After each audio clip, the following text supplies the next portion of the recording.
Howdy, Space Rangers, Captain Phoenix here. Well, I'm sticking to my promise. Alright, today we're doing the Ahsoka trailer breakdown. And buckle up, because it's going to be a long one. I am going to analyze the crap out of this 1 minute 52-second trailer. So we're going to be here for a while. So basically I'm just going to talk about this trailer. I'm going to give you my thoughts and predictions as to what I think will happen in the show, while also breaking down to you the elements that this trailer presents and how they might play a role in the show or in the Star Wars universe overall, especially for you newer fans who haven't seen all the things prior. So I'll do my best to explain them, and I'll do my best to also kind of give what I'm hoping to see, but no expectations. I'm definitely gonna leave it up to chance as to whether the show will be good or not. Last time I gave predictions on Kenobi, did not turn out the way I thought it would, so we're not going down that rabbit hole again. But without further ado, let's get into it before I waste your time even more. Something's coming. Something dark.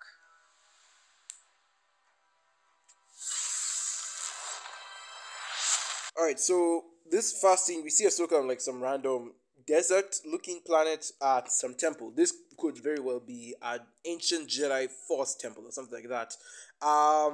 I do like the runes at the back here. They do seem like the runes the show is based off of, like, in the logo and whatnot. So they very well could be referencing to the Mortis gods or the world between worlds. I'll touch on the Mortis gods when we get to a certain scene later on, but this could be attached to that. I don't think this is strictly a Jedi temple. I do think this is something that was made in connection to Mortis or in service of the Mortis gods, probably. I sense it.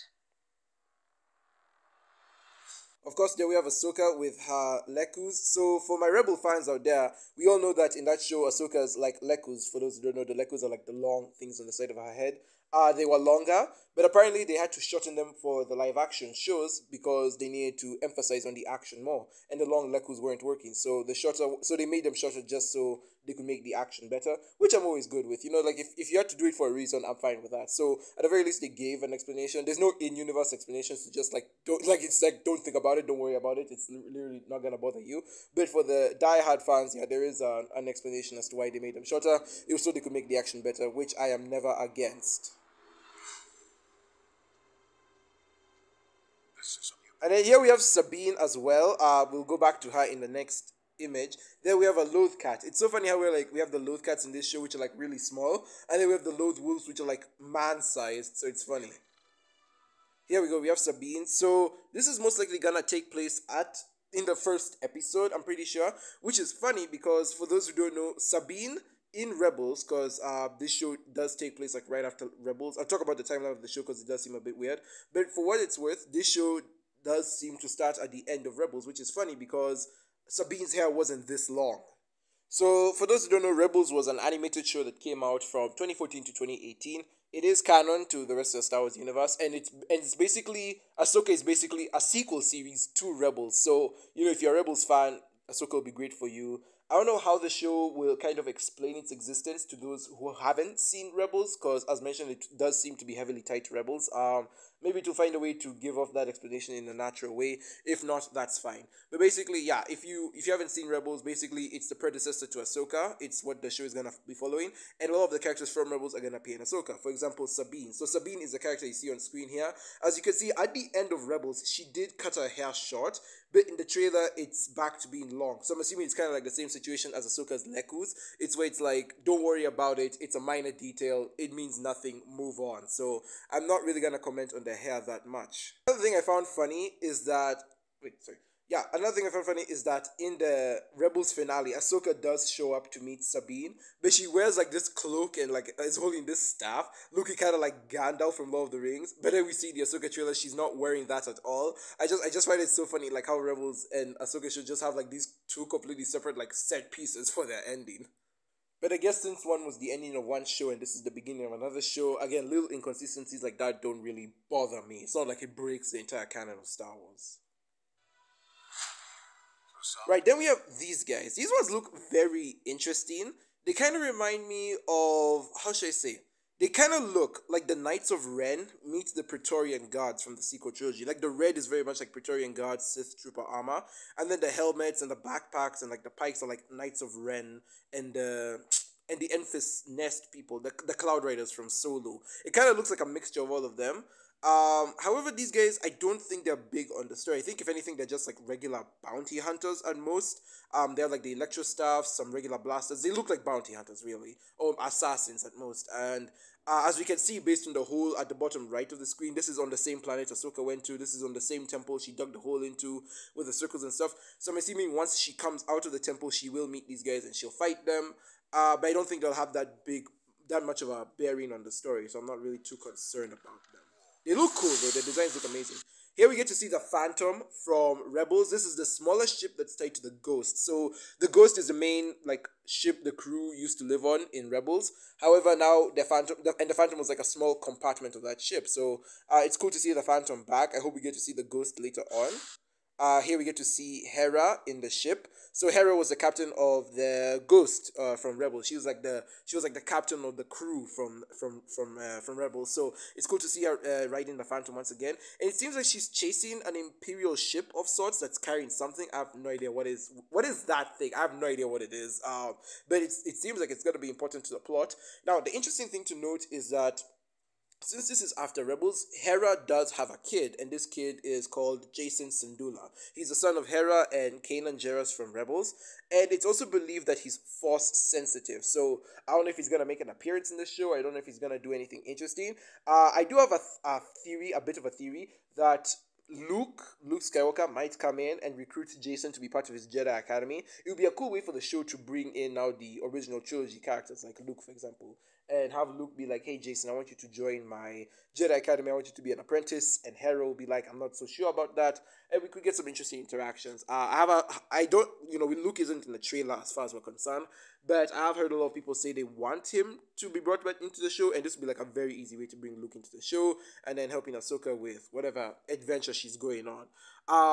But yeah, no, I will touch on the timeline of how this show takes place, because it does seem to have at least 2 time skips according to my theory. But yeah, no, it's cool. Here's Hera in live action. She looks cool as always. I like the practical effects on her. Star Wars really is kicking it out of the park. It's like knocking it out of the park with the practical effects in their like recent shows, like Book of Boba Fett and Mandalorian. They really are doing a nice job using more real stuff to bring these aliens to life rather than just CG all over the place. I like it.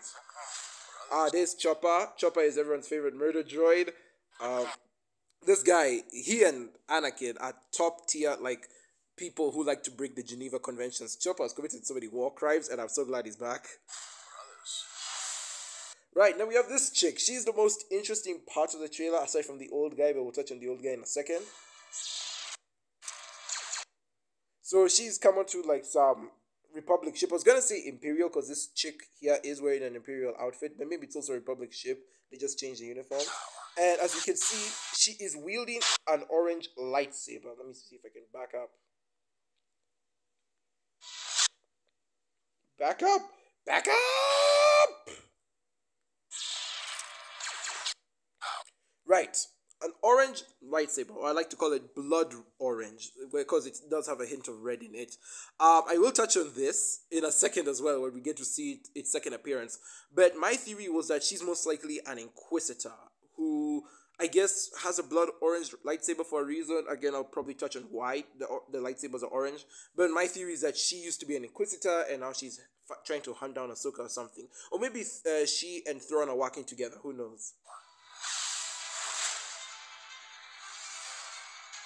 Then here we get to see Lothal. I really like it. Again, glad to see this animated set piece come into live action. Sabine and Ahsoka here.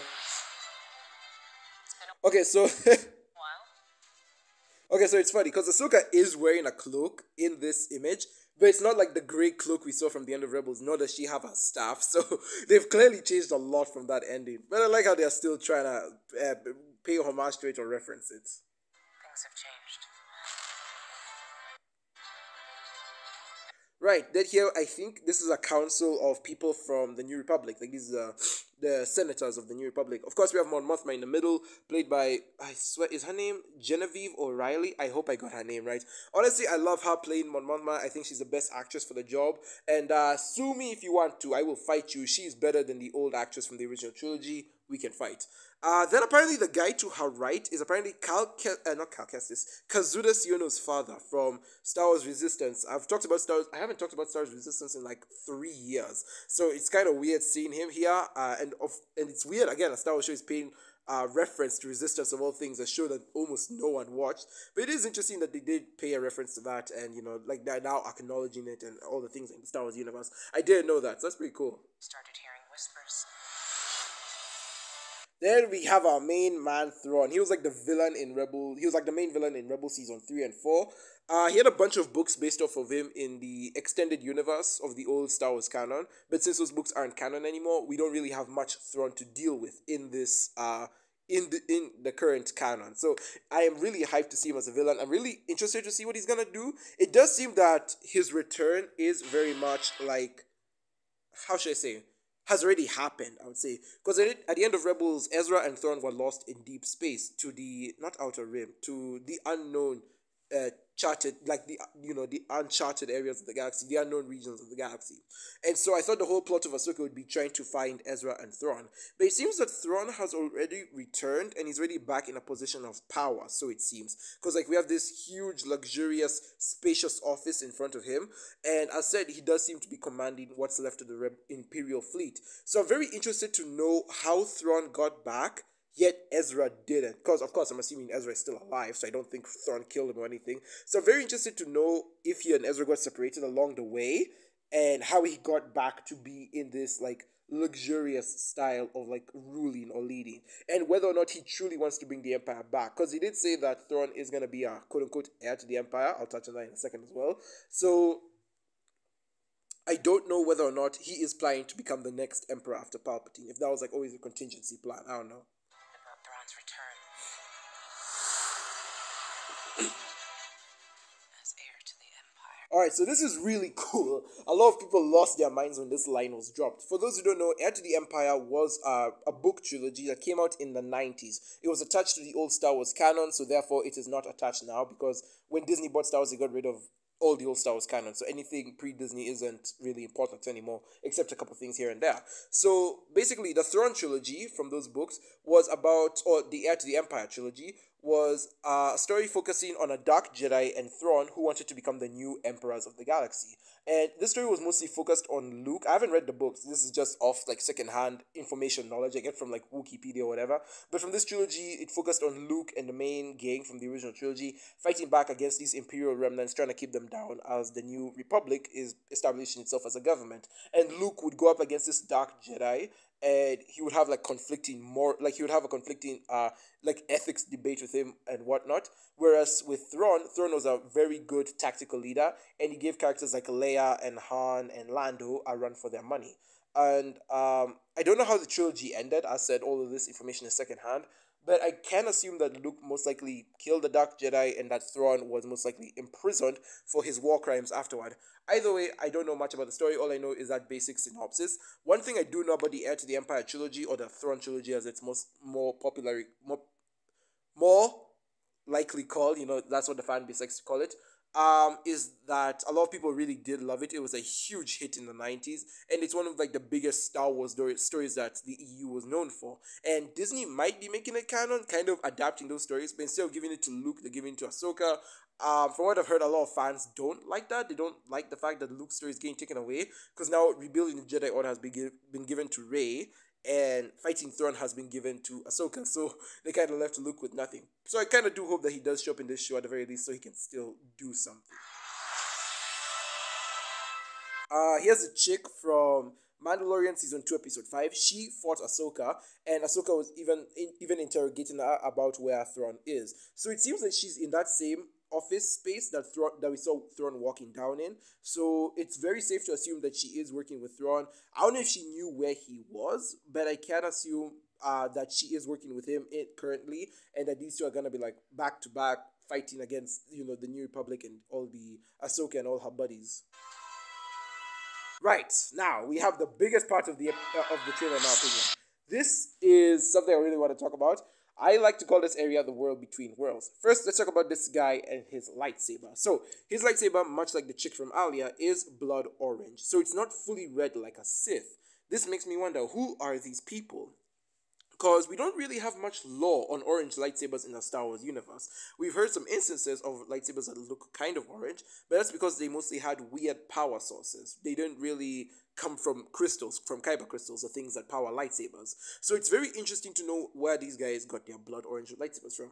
My headcanon, my theory so far, is that these guys used to be inquisitors working for the Empire and whatnot. However, as we know, Inquisitors used to be Jedi before they became Inquisitors. So I can only assume that when these guys were kind of converting to the dark side and they were making their lightsabers bleed, they couldn't go all the way. You know, they couldn't commit to the bit, and thus their lightsabers only met halfway, becoming blood orange instead of becoming fully red lightsabers. And so this guy and the chick, they were able to escape Vader and the Emperor's wrath because they couldn't commit to the dark side, and now they're like traveling the galaxy looking for a purpose or something. I don't know. That's kind of the only theory I have going right now, is that these are dark Jedi. Of course, as I mentioned in the Thrawn trilogy, there was a dark Jedi that Luke fought against. So I think it would only make sense that this series would have a dark Jedi of sorts in it.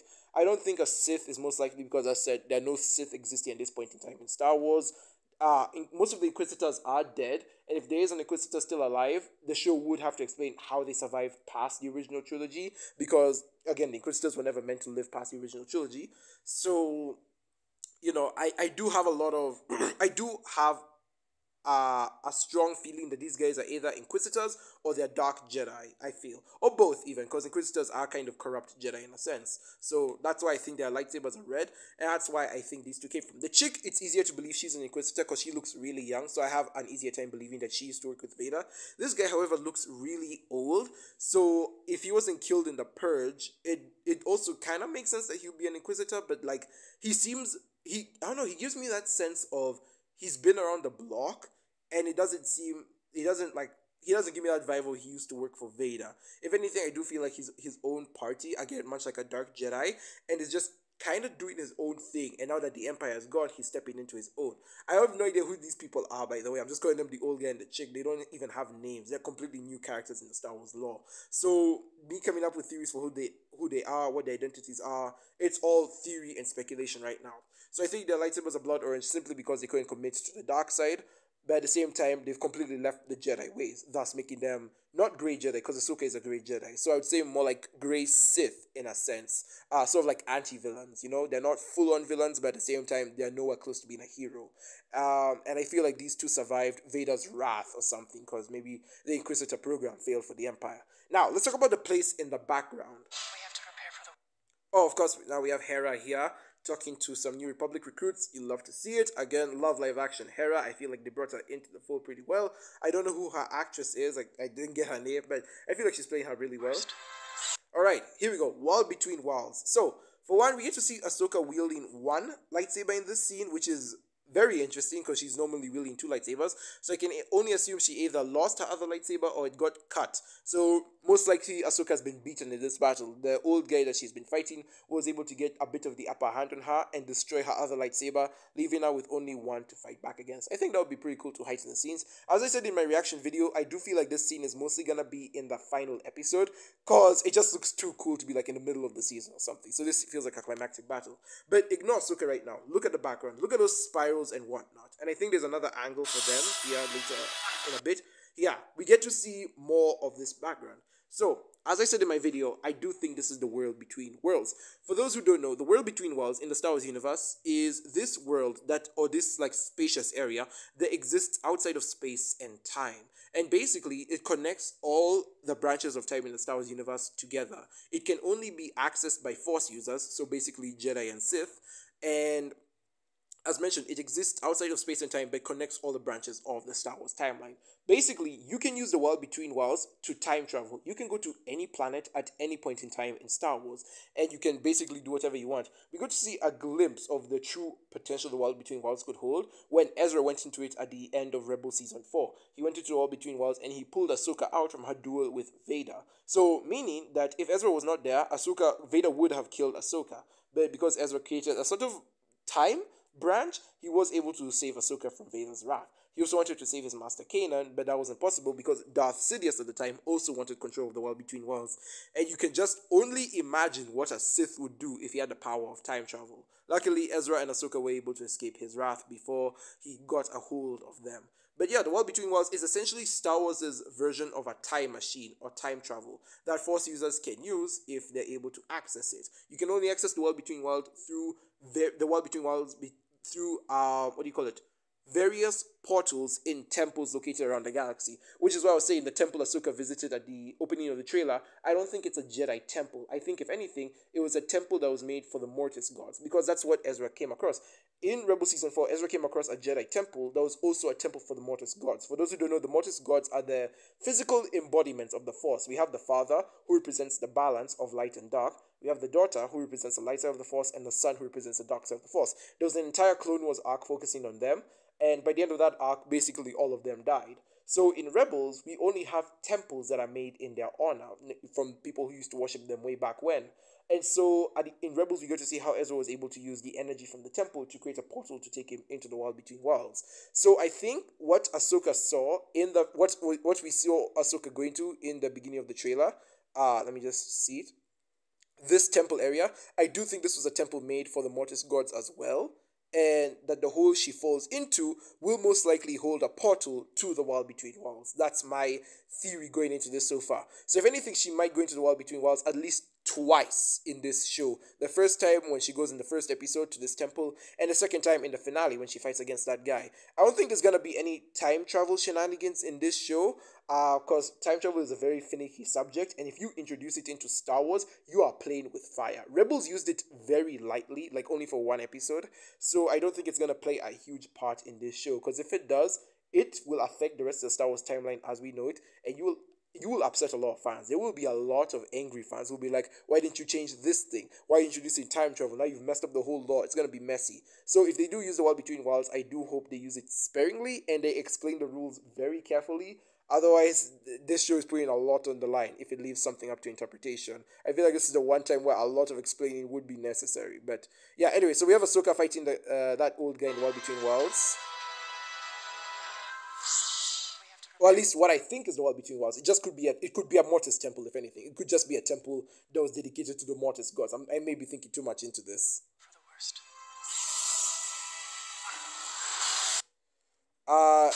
Then we have Ahsoka's ship flying through space, which is being hunted down by the Inquisitor chick, as they said. Inquisitor in quotes, because again, it's not confirmed who she is. But she does seem to be hunting down Ahsoka, Sabine, because I'm assuming Sabine is in that ship. So she does seem to be hunting down Ahsoka and Sabine, probably trying to prevent them from getting to Ezra. Because that's basically the main goal of this show. Find Ezra and stop Thrawn, because those were the last two threads the Rebels show never wrapped up. So I am interested how they're going to do it. I did see a few complaints and questions as to how they're going to bring Ezra and Thrawn back. Because as I said, at some point in time, they must have been separated if Thrawn was able to make his way back to like the main galaxy hub worlds easily, and Ezra is still lost, so they must have gotten separated along the way. So a lot of people are wondering, will they find Ezra in the first couple episodes and then he'll hang out with the group until the finale? Or will they wait, or will they find Ezra in the finale? Will he be the main focus of the finale? And for Thrawn, is he going to be the villain throughout, or are we going to slowly build up to him? I don't know. All of these are plausible questions and answers and theories. A lot of people are theorizing Thrawn would show up in the Mandalorian Season 3, like in the last two episodes of Mando Season 3. And we don't really need to set him up, because Mando has already set him up. And so now, in Ahsoka, he would be an established villain. So it's kind of an interesting way to go about this. The Jedi fell a long time ago. Of course, we have this guy having a hallway scene. The hallway scenes are always the best scenes in Star Wars. Vader had one, Luke had one, Maul had one. So it's very nice that this guy also gets one.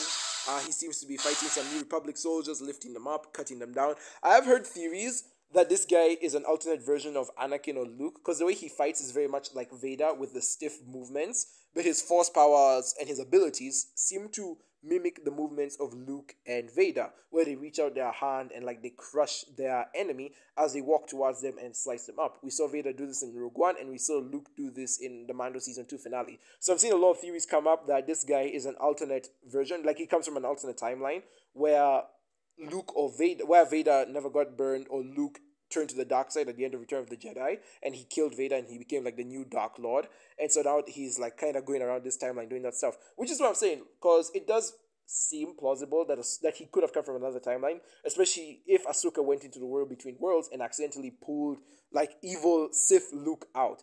Again, I don't think that's the route they're going with. I don't think that's kind of time travel we're dealing with, but it is a very fun theory I just remembered here. There aren't many left. All right, cool. Here we get to see back up. Let me back up. The Jedi fell a long time ago. Right, okay. So here we get to see Ezra in live action, sort of. This is a hologram of Ezra, but this is the first time we actually get to see him with a live action actor. Now, of course, the thing is too small to make out how good he looks, but he looks pretty fine. I like how they really brought his outfit from Rebels here. It's an iconic outfit, or at the very least, one people will recognize does belong to Ezra Bridger. Again, if you're not a Rebels fan, I understand why you'll be like, who the frick is Ezra Bridger and why should I care about him? So I very much get that sentiment if you don't know. So this is mostly for my Rebels fans. However, I feel like this is a good time to talk about the timeline of this show. There aren't many left. Because this show does seem to take place across many time periods. So, obviously it will start where Rebels ended. And from what I can get, Rebels ended more or less a year after Return of the Jedi, if not a couple months after Return of the Jedi. So that's where the show will start. However, we do know that in The Mandalorian Season 2, Ahsoka is still looking for Ezra. And we know that The Mandalorian, at least Season 2 that is, takes place 5 years after Return of the Jedi, with Season 3 taking place an extra 2 years afterward. So that means this show will most likely have 2 time skips in it. The first couple episodes will see Ahsoka going to collect Sabine from Lothal, and they go to find Ezra, and all that kind of nonsense. That takes place like right after Rebels, again after Return of the Jedi. Then we'll have a 5-year time skip where they're still looking for Ezra when they meet up with the Mandalorian and all that stuff. And of course, the last time we saw Ahsoka was in the book of Boba Fett, where she met Luke, and she basically said, hey, I'm going on my own mission. I don't need to be a Jedi teacher here. And we know that book of Boba Fett more or less takes place around quite a bit, like a few months after Mando Season 2 ended. So, or maybe 2 years after Mando Season 2 ended, because Grogu went back to Mando almost immediately. So, if anything, we'll most likely get 2 time jumps. We'll get the one, first we'll have, the show will start off with after Rebels, then we'll jump 5 years to Mando Season 2, and then another 5 years to post Book of Boba Fett. And then that's where the main show will take place. The main show will take place post Book of Boba Fett, post Mando Season 3. But the first couple episodes will take place around that time period from Rebels to Mando, because that's about 5 to 7 years we're covering, and I don't think the show is gonna literally last all that time. So I think a few time skips will be seen here. And I think you also show us, maybe we'll get a montage or something of how Ahsoka thinks she gets a lead, she has a lead on where Ezra is, and so every time she follows up on that lead, she's failing, and it seems like the longer they search for him, the more time they're losing. And now 5 years have passed, and they're basically giving up on looking for Ezra, but then they hear Thrawn has come back, and then now they need to fight for Thrawn. It's an idea. I don't think they're gonna actually employ this, but it would be interesting to see Ahsoka and Sabine just struggling to find Ezra, and their attempts just seeming futile, especially since they've been carrying on this hunt for like 5+ years, and they still can't find him. Right, this one's interesting. So this is very much an Inquisitor. They have the helmets, the black outfit. Hell, look at their lightsaber. Their lightsaber has that crescent ring around it at the bottom. This is very much an Inquisitor. So I am excited to see how they explain how this Inquisitor survived and which brother or sister they are. Because if you remember from my breakdown video, only 3 Inquisitors are confirmed alive by the time of the original trilogy, and that is the 4th sister, who was a Twi'lek, the 9th sister, who is like a big alien. I forgot her species name, and Reva, who is a human. So the closest this could be is Reva, but I highly doubt it. I don't think Reva would have turned back to the dark side. But then again, there are also some speculations out there that this is the rumored 13th sister, the newest to the Inquisitor lineup. But whoever this Inquisitor does end up being, they need to explain how the heck they were able to survive past the original trilogy and why they never did anything at that point in time, why they never hunted Luke or anything. Like, we need to kind of have their presence explain why they weren't around in the original trilogy. But this is very much an Inquisitor. I do feel confident in saying that this is an Inquisitor. Maybe it's the same chick from before, the same gray-haired chick with the orange lightsaber, though I doubt it, because this lightsaber is fully red, and the other chick's lightsaber was blood orange, so it wouldn't make sense why, like, it's orange in one scene, red in another. So I don't think it's the same chick as before, but it's very much an Inquisitor. Or maybe it's a flashback scene, if anything. Maybe it's a flashback scene that Ahsoka had fighting Inquisitors. But I don't think they would give off this cool action scene for a flashback, honestly. But this is very much an Inquisitor, and I would like to see how they're handled in live action. Yeah, then we just have Ahsoka fighting the guys at the temple. How with her robe? I kind of do miss the white gray robe. This one's a bit too dark gray for me. It's like you look less wise and more like a hobo, like a traveler, you know, like a lonely ranger, a lone ranger. Here she's jumping out of a window with her lightsabers. I'm assuming this is the same scene in which she fought the Inquisitor in, because the set piece does look like the same mining factory area, and so I'm assuming she jumps out of the window, jumps to the ground, and then fights the Inquisitor down below. Or hell, maybe she's jumping out of the window to escape from the Inquisitor, if anything. Yeah, you see, she drops down and then she'll fight the Inquisitor, as we saw in the previous clip. Perhaps it is time to begin again. So this droid is an interesting guy, because he was in the Clone Wars, and he basically took care of the younglings, or basically kind of like gave them instructions on how to build lightsabers. Either way, he was a guy who helped Padawans and younglings and teach them how to build their lightsabers. So maybe Luke will come looking for him so that he can recruit this guy to join his Jedi Order. That would be interesting, but that's about it. I don't think it has like a huge bearing on the show. That's about it. We see Ahsoka gearing up with her lightsabers. As said, probably fighting at Inquisitor because it seems to be in the same set area. That's about it. Ahsoka original series streaming in August. And that's my breakdown for the entire Ahsoka show. What I think the story will look like, what I think they're going to do with it. There is a lot that has been left up in the air and up for debate. For example, they haven't explained why the lightsabers are orange. We haven't gotten to see Thrawn's face. We don't know what his plan is. We have heard from Ahsoka he's planning to be heir of the Empire, but he hasn't said so himself. And plus, in the Rebels show, it never seemed like he was one to be a ruler. Yes, he was a very good tactical military leader, but he never seemed to be one who was interested in ruling a people. Perhaps it is time to begin again.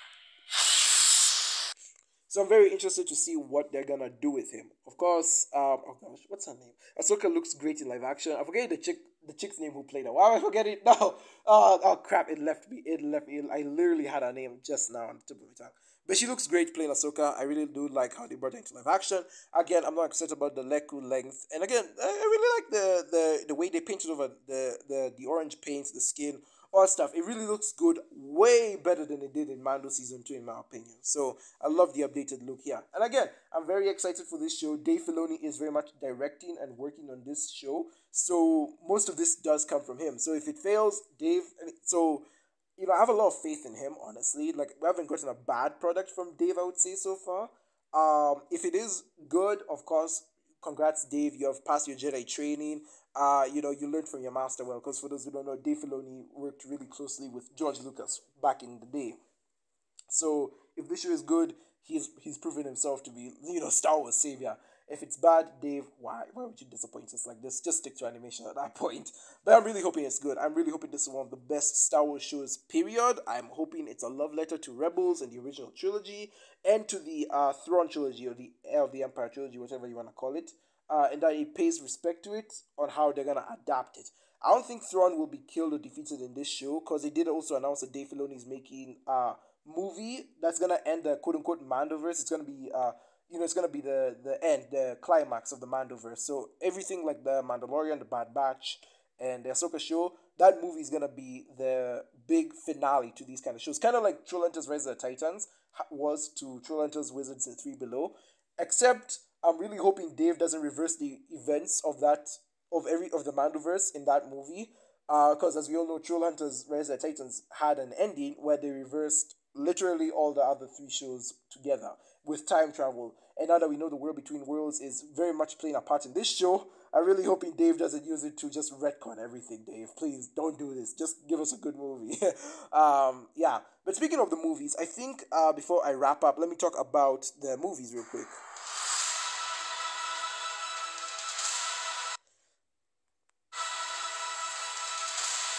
So, for those who don't know, Lucasfilm have announced that they're making 3 new Star Wars movies that are coming out very soon. I don't know about their old batch of Star Wars movies. Most of them have been cancelled, like Rogue Squadron, and things like D&D's trilogy and Ryan Johnson's trilogy have been very quickly swept under the rug. So I'm pretty sure they're cancelled, though it's never been officially stated.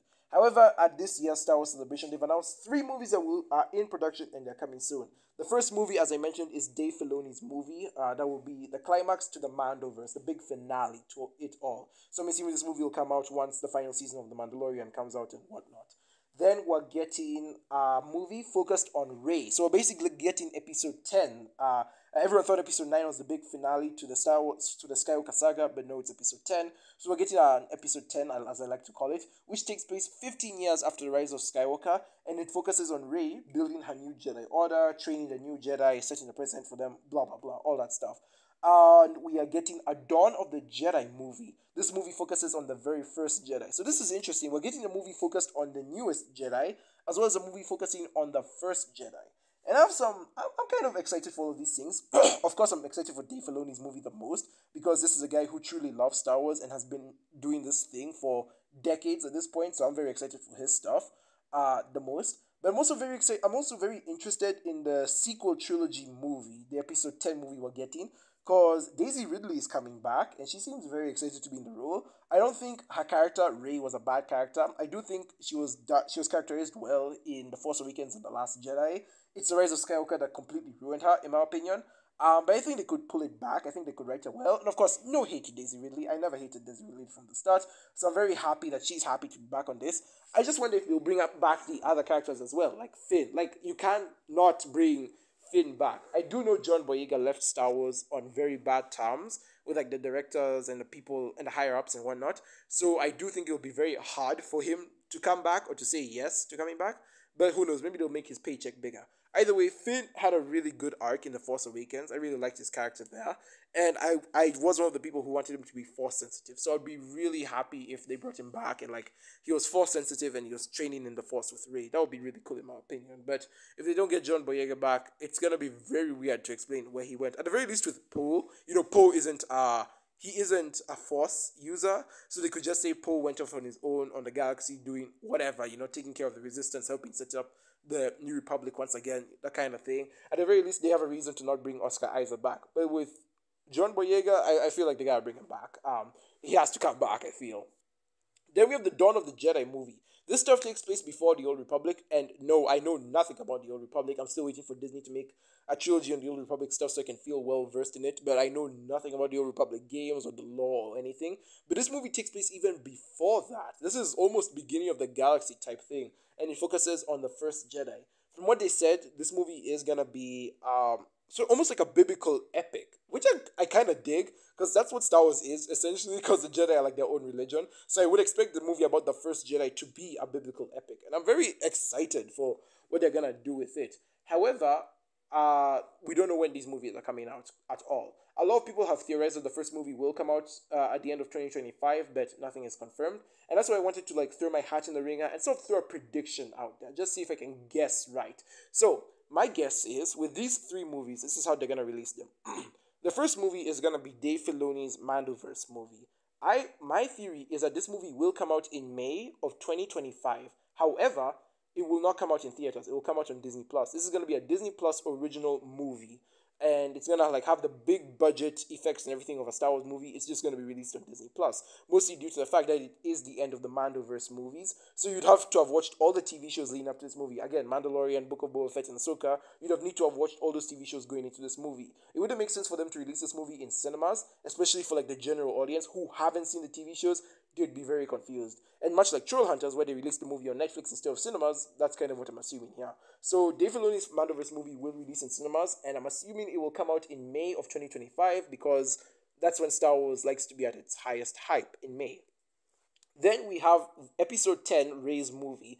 This one is going to be released in cinemas, and if I were to make a guess, it would be in December of 2025 when this movie comes out. This one will come out in cinemas, and it should have been about 6 years since the last Star Wars movie came out. So that's enough time for them to build hype, to bring in their new audience, all that stuff, and and basically bookend the sequel trilogy. This will be the real ending towards the sequel trilogy and the Skywalker saga. So I do think Rey's movie will most likely come out in December of 25. Then we have Dawn of the Jedi, which I think will come out at the end of 2027 for 2 reasons. One, Disney very much wants to get away from the Skywalker saga. The general fan base also is kind of tired of the Skywalker saga, and we kind of want new stuff. We want Old Republic stuff. We want High Republic stuff. We want Star Wars content that takes place in different corners of the galaxy at different time periods. I think generally the fan base is slowly getting tired of what do you call it? Of the Skywalker saga. Therefore, it's my thought process that Disney is also getting tired of Skywalker saga. Thus, they want to introduce a new era of Star Wars to the fans and also to have their own identity. Because when they bought Star Wars, they also inherited the Skywalker saga, and a lot of people are like, no, that's George Lucas's creation.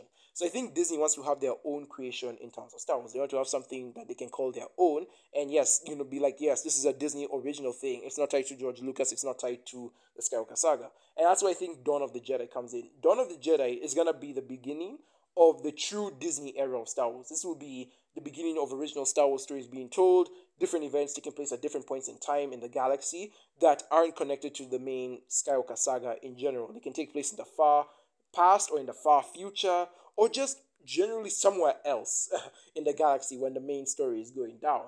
And I think, as I said, Dawn of Jedi will be the beginning of this. I also chose the year 2027, mostly because by that time, Star Wars will have been 50 years old. And what better way for Disney to rebrand than on the 50th anniversary of this franchise? And that's why I think Dawn of the Jedi will be the beginning of the new Star Wars era. It will come out when Star Wars is 50 years old and when Disney wants to now officially rebrand and kind of do their own thing that's not attached to the old characters. Plus, it will be a nice, interesting way for them to bring in new fans to the franchise who aren't diehards of the Skywalker saga. So that's my thought process as to what Disney's gonna do with the Skywalker saga, or at least with Star Wars movies going forward. The last movie they release that's connected to the Skywalker saga will be Episode 10, Rey's movie, and then they start afresh with Dawn of the Jedi, and there'll be a 2-year gap in between those. Rey's movie will be December of 25, and Dawn of the Jedi will be in December of 27, thus giving time for the new audience to settle in and be introduced to Star Wars. That's my thought process. That's my prediction. As to whether or not it will come true, I don't know. This prediction goes all the way up until 2027, so I have 4 years to see whether or not I'm right. But I feel pretty confident in this assessment, in this theory. It's not really tied to Ahsoka, it's just my own thing, but I just thought I'd throw it out there. Okay, anyway, that's my breakdown of Ahsoka trailer. That's how I think things are going to go down in the show. Again, a lot of this hasn't been cleared up. A lot of it is left up to interpretation, so whether or not it comes true is basically up to the writers and how much they want to do. As said, I'm not giving my expectations. I want to go into this show as blind as possible. I do have my expectations, yes, but I'm not going to go into it saying this show didn't do what I wanted, thus I hate it. I'm not going to do that. So I'm really optimistic, and I really do hope Ahsoka is one of the best Star Wars shows, period. At the very least, if it's like Clone Wars material, like if it's on the same level as Clone Wars, we're good there, baby. So yeah, thank you very much for watching, guys. I hope you enjoyed this breakdown. I said it was a long one in for the ride. For the new Star Wars fans, I hope I explained things well to you. And for the older ones, I hope you, especially like the Rebels fans, I hope you're as excited for Ahsoka as I am. Thank you so very much for watching, guys. I've been Captain Phoenix, and with that, I will see you in another universe. Goodbye, my Rangers.